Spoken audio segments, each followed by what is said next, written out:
ama ay nagsalamat ng kanyang mga balikat. Ito'y nadarama sa higpit ng kanyang yakap. Ang lakas ng isang ama ay hindi sa labong at lakas ng kanyang boses, kundi sa maraan niyang piling. Ang lakas ng isang ama ay hindi sa dami ng kanyang mga barkada. Ito'y sa kung paano siya makisama sa kanyang mga anak. Ang lakas ng isang ama ay hindi sa kung paano siya pinimula ng kanyang mga kaopisina. Ito'y sa kung paano siya inalagaan sa loob ng tahanan. Ang lakas ng isang ama ay hindi sa kung paano siya kaglinis nito. Ito'y sa mapagmahal niyang haplos. Ang lakas ng isang ama ay hindi sa lago ng buhok sa kanyang daig. Ito'y sa laki ng puso na pag-ibig ang binti. Ang lakas ng isang ama ay hindi sa bigat ng kanyang binubuhat. Ito'y sa kabigatan kaya niyang patingin. Ang lakas ng isang ama ay hindi sa dami ng babaeng kanyang piniibig. Ito'y kung gaano siya katapat magmahal sa kanyang nag-iisang kabiyak.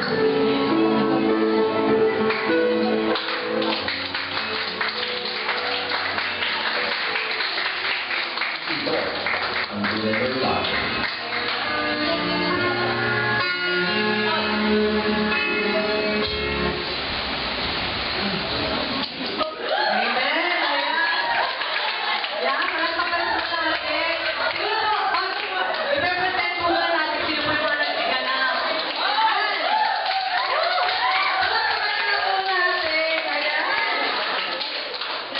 Palagay ko po ay panalo-panalo tayo sa mga nasakyan natin sa mga akong ito.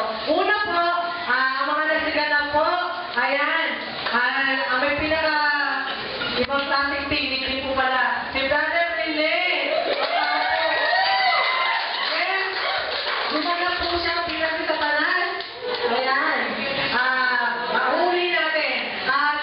Ayan po yung mga ligaw po, si Brother Jerry. Ayan po.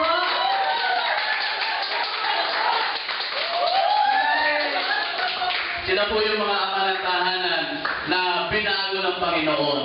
At ang kailangan po ng bawat ama ng tahanan ay ipanalangin po natin sila upang mapagtagumpayan nila yung bawat pagsubok na dumarating sa kanilang mga buhay. Si Brother Jerry po, dati po siyang manginginom. No? Maraming pagsubok sa kanyang buhay, pero alam po natin mapapagtagumpayan niya po ito. Kaya naging kabahagi na po siya ng ATLC.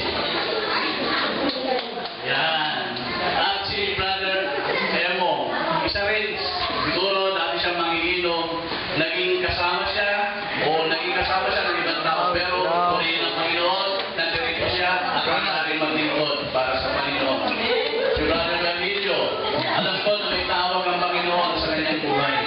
Alam ko na maraming gusto gawin ng Panginoon, hindi lamang sa kanya, maging sa kanyang pamilya. Brother Eddie, ganun din po. Marami siyang tinagarap sa pagsubok sa kanyang buhay. Ngunit ang kanyang layunin, maging makapag...